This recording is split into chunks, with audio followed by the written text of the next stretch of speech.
Social Progress Index provides a comprehensive measure of the real quality of life of 149 countries around the world, covering more than 95% of the world's population. And the good news is that since we started measuring this in 2014, over the last 5 years, the world has got a bit better. We see that the World Social Progress Score has increased by about 2.5 points, which is a small but significant increase.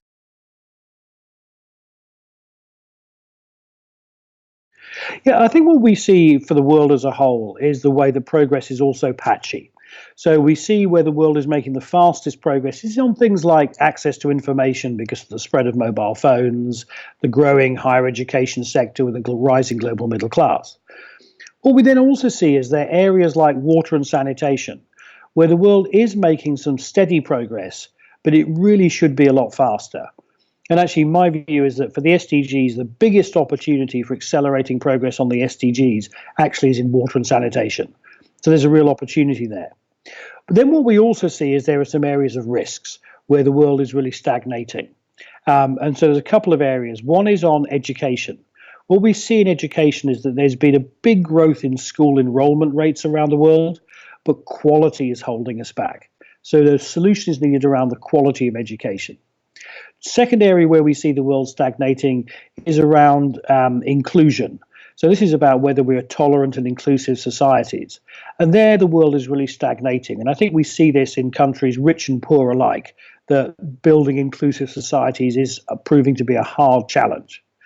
And then finally, the biggest risk of all is the fact that we've seen a significant deterioration in the world score on rights. In fact, half of the countries of the world have gone backwards on rights. And I think we have to understand that rights are fundamental to the SDG agenda, whether we're talking about poverty or inclusion or gender equity or inequality. You can't do that without rights. And actually, I think the deteriorating rights situation around the world is the biggest threat to the SDGs.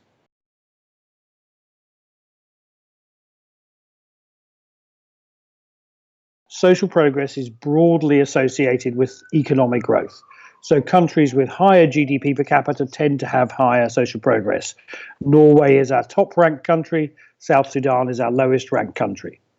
But what we also find is it's not fully explained by GDP. GDP is not destiny. At any level of GDP per capita, some countries are better than others at turning their wealth into social progress. A country like Costa Rica has a very modest level of GDP per capita, around $14,000 a year, but it has a level of social progress that's getting close to some of the G7 countries.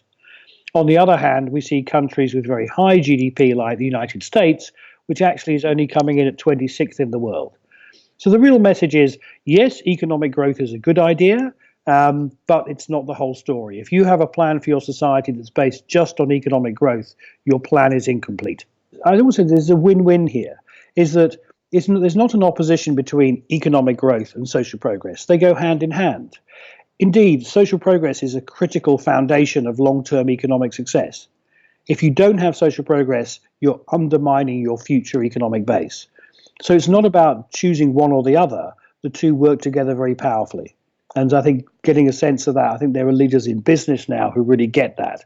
And I think there's change coming in the investment industry where people get that. And we're seeing the rise of this ESG movement in investing that is starting to drive that. And I think if we can see capital being used with a more long-term perspective, that could be a very powerful driver of sustainable development.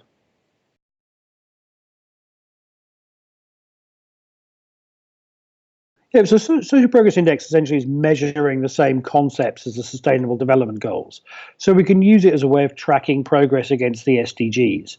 And because we've got some time series, we can get some sense of the trajectory that the world is on.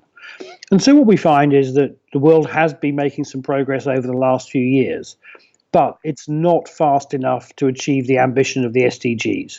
In fact, what we find is that on the current trajectory, the world is not going to hit the SDG 2030 goals until 2073. The way I describe it is there's a lack of leadership from the rich world on the SDGs. Quite frankly, I think it's shameful that the countries that are closest to the SDGs and with the most resources, most of them are off track.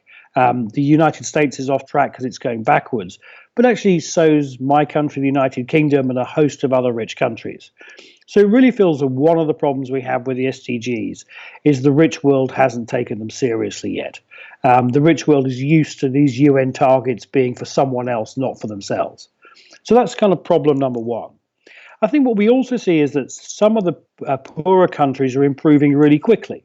So we see countries like the Gambia, Nepal, Ghana have actually improved really, really quickly.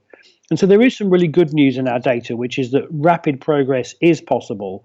We have to accelerate them for all. But yes, I would call out the rich world needs to start off by showing some leadership for themselves and then figure out how they're going to help the rest of the world as well.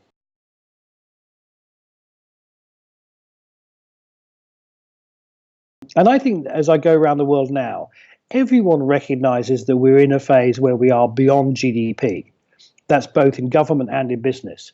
And what people are looking for is solutions to help them. And what we found Social Progress Index has proven very powerful is it's not a replacement for GDP, it's a complement for GDP. GDP is still actually very useful. It just isn't telling us the whole story. So what we're offering is Social Progress Index can work alongside GDP to help governments and businesses to come up with better strategies for inclusive growth. And this is why we found that Social Progress Index has now been picked up around the world in 16 countries in Latin America, across the European Union, in India, South Africa, across cities in the United States. It's really proven useful for decision makers to help them get that bigger picture about measuring success and using their resources better. Because that's one of our big findings, is that the fact that the world could do so much better even without a higher GDP.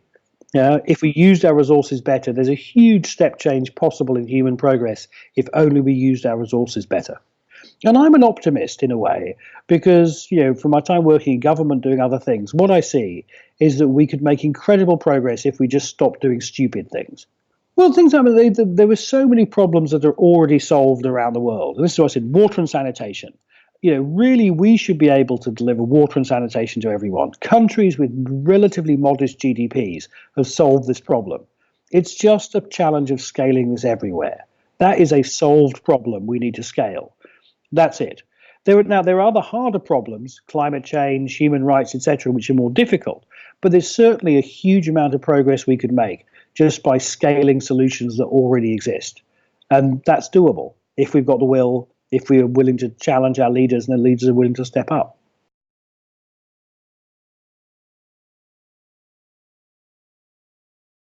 Politicians keep telling the public, we're doing a good job, look, GDP is rising.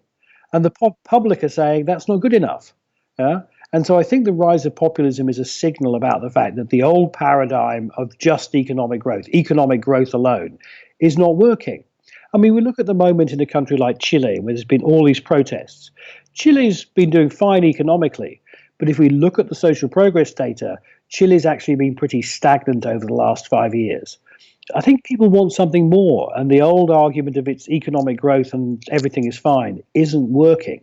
The dialogue with citizens is difficult. It's breaking down. And politicians can't rely on their old answers. They've got to actually have a more sophisticated conversation with their public and about what does the public want. And we think Social Progress Index can actually help that, because it provides some insight into what are the real issues affecting people's lives.